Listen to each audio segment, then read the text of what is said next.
I'm Dan Drake. This is Front Up on Visitor Network TV, and we have a very special guest today. It's ElinHilderbrand, the noted author, who is here to talk about a couple of things. Let's talk about your writing first, and then we'll get on to the other subject. Okay. If that's all right. Absolutely. My newest novel is called The Matchmaker, and debuted number 5 on the New York Times bestseller list a couple weeks ago.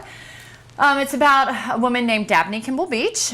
She's my most probably in-depth and unusual character to date. There are a couple of really bizarre things about her. She's a 5th-generation Nantucketer, and she has sort of a paranoia, agoraphobia combo where she does not leave Nantucket unless her life depends on it. She stays put. She is the director of the Chamber of Commerce. She also has a talent for matchmaking, so she set up 42 couples, and when she sets up a couple, they stay together until they die. And she either sees a rosy aura around them or a pea-green fog. So the rosy aura is good, the pea-green fog is bad, and she gets into a lot of mischief, either setting couples up or trying to break them apart. Her own love life is not quite so clear-cut. She's been married 24 years to a Harvard economist named John Boxmiller Beach. However, she's a 26-year-old daughter that was fathered by her first love from Nantucket High School and then in college named Clendenin Hughes. He's a journalist who left before Agnes was even born to go to Southeast Asia. And as the novel opens, he returns to Nantucket after 27 years, throwing her life into a tailspin. So it takes off from there. We'll let the reader go from there. Takes off from there. Ellen, how did you get into writing? Oh, I wanted to be a writer since I was in 2nd grade. At the end of 2nd grade, my teachers gave everyone in the class an award, and my award was the Top Author Award. And as soon as they said it, I thought, yes, I am an author. Always wanted to do it, and have just always been writing stories. I went to writing camp in high school on the summers. I was a creative writing major at Johns Hopkins University. And then I went to the University of Iowa Writers' Workshop in 1996 and studied with Frank Conroy and a bunch of other Another amazing... Nantucketer. Another Nantucketer and a bunch of other amazing novelists there. That's great. How many books have you done now? The Matchmaker is number 13. I have a Christmas book coming out this year for the first time ever. That's coming out in October called Winter Street. It's a Christmas novel set on Winter Street in Nantucket. Do you have any trouble coming up with the ideas for these books? No, but I have to tell you, and you guys will appreciate that this being Nantucket people, is I really have to work now I'm writing book 15, not to repeat myself. So in The Matchmaker, I described Daffodil Weekend, which is not something I had ever done before. So Daffodil got its full glory. And then in the book I'm writing now, for next summer, I'm doing Fagawi, which is completely hilarious. I'm really trying to describe it in its full... Bring it really to life. Yeah, which isn't hard. I have to say it's a lot more fun. It's more fun to write about it than it is actually to be dropped in the middle of it. I can say that. I'm sure it is. Yeah. I'm sure it is. So how long does it normally take you to do a book? It takes me, for the summer novels, they take me 9 to 12 months. Yeah. And the Christmas novel I wrote very quickly, about 2.5 months. And then you have an editing process? I do. So when I finish, I send it to my editor at Little Brown, Hachette. Her name is Reagan Arthur. She's actually the boss of Little Brown. She reads it, gives me critiques, and then I rent a place in Beacon Hill in Boston for 6 weeks in the fall and go by myself without my children and just really buckle down. And the revising is almost harder than the composing because it's almost then like a math problem, like a puzzle piece that you have to, when you have to fix something that already exists. And make sure all the other pieces flow into it. Yes, fiction is crafted in a way that takes a lot of work. I think maybe some readers don't appreciate how much work it is to make it so to make sense and you have narrative drive. I have to ask you about the whole book selling business now, and in terms of the role of Amazon and the elephant in the room, so to speak, and the other ones, and how you feel about it, and how you think you're losing readers because of the way it's set up, or you're gaining them. What do you? I'm in a unique position because there are two sides to that. So I'm in a unique position because I am published by Hachette. At this present moment, Hachette and Amazon are in a very, very large war. Right. Where Amazon is not promoting any Hachette titles. So for me, that's tough. I'm a huge ebook seller because my demographic is a socioeconomic people that are able to have e-readers, if that makes sense to you. So my socioeconomic demographic is a little bit wealthier or more privileged than other readers have. It's also a vacation book. So women are reading it on the beach. Beach reading. Yeah. Beach reading. And so basically, I think the way it has come to pass now is people are on the beach reading, and then as soon as they finish, they don't even want to get out of their chair. They're just going to scroll down and say, I'm going to read the next Ellen Hilderbrand book, and down they go on their device and load it up. It's been really, really good for me sales-wise. That said, I think Hachette is completely right.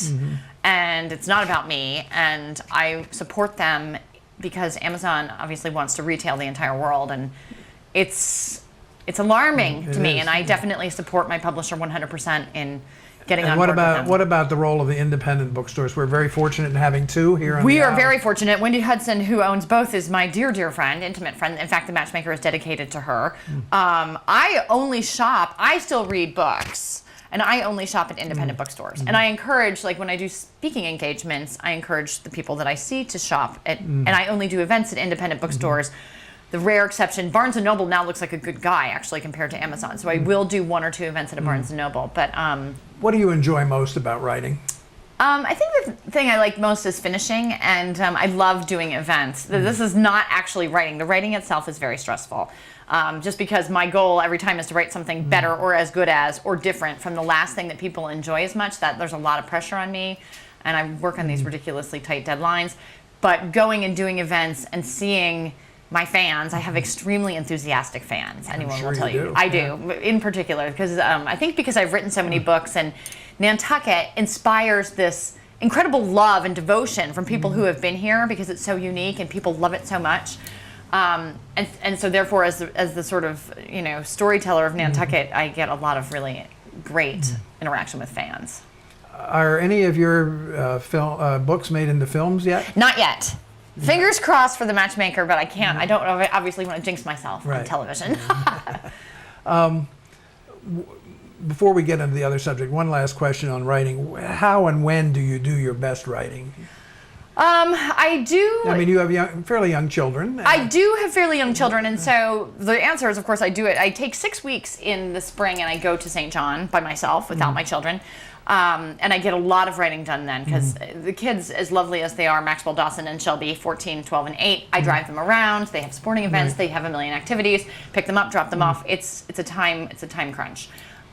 So I do take 6 weeks in the spring for myself, and then when I go to Boston for 6 weeks in the fall, those 2 periods of time when I'm away are really useful to me. Well, that's good. And you do it during the day when they're in school? Yes, I do. And like in the summer, they're at camp right now, all 3 of them. And so I'll get on my bike and I go to Steps Beach, or I go to the Nantucket Hotel pool where I belong, and right there. Good. We have another subject, which is cancer. Yes. You have a story. Yes. Which I would love to have you share with our viewers. All right. Not really unrelated to the novel, because there's some cancer in the novel. And when I finished writing it, in March, and was very deeply into sort of thinking about mortality and illness when I was writing the novel. And then in May, I felt a lump in my breast, and I went to the hospital, Nantucket Cottage Hospital, and a couple weeks, they biopsied it and then called me on the 20th for Mass General to say I had breast cancer. At that time, they thought it was just one lump, and so they were going to do a lumpectomy with radiation following. But they wanted to have an MRI to see if there was anything else. So, of course, by that point, I had 2 mammograms, and I thought to myself, well, I've had 2 mammograms, there is not going to be anything else. Sat in the MRI, which anyone who's had one, it's totally awful, and loud and claustrophobic. But I wasn't worried when I was in there, because I thought there's no way. Sure enough, they go into the MRI of 4 tumors in my right, 1 in my left, double mastectomy, that means. So I had the double mastectomy June 13th. And thankfully, the amazing surgeons and plastic surgeons at MGH got it all out, and I have no chemo, no radiation, and I will be on a drug called tamoxifen for about 5 years to keep it at bay. I'm going to live. That's great. Wow, that's wonderful. I'm delighted. But I think there's a purpose in your sharing this story, which is to tell people. Absolutely. Well, I mean, it was really important to me. I went on CBS this morning right when I found out, only because I was struck at how how bizarre it was, the parallels with my novel, and how different it is when it happens to you. And I think what I said, I wrote a piece for the Huffington Post, is that we're all alone in our bodies. So as much community as we have, there's just the ultimate fact that our bodies are our own, and we all die alone, and so everybody faces mortality, I think, differently. The best thing that was said to me, amazing amount of support for me and all, I think, people who are going through this. But Suzanne Bennett, who works at Nantucket Bookworks, said the most amazing thing to me, and she's a 6-year survivor, and she said, Ellen, if I had to choose it all over again and do it all over again, I would choose the cancer because of how much it has taught me. And I was really struck by that, because it's really only in facing, that which threatens our being that we learn what it means to be alive. So that was very important. But it's also important that people that people realize that there are ways out of cancer. Sure. And it's not what it used to be. It's not as bad as it used to be, and it's not fun. Not fun. But it's, when your body gives you the signs that there's something wrong, right, you need to do something about it. Absolutely. And I was very, very impressed. I am so impressed by the medical professionals on this island and in this state. That Boston has the best doctors. Were you at MGH? I was at MGH, yeah. They're amazing. Well, thumbs up. Thumbs up. That's great. Best of luck to you with your health, with your writing, and thank you for sharing it with us. ElinHilderbrand, the author of The Matchmaker, her latest summer reading. Thank you. Thank you.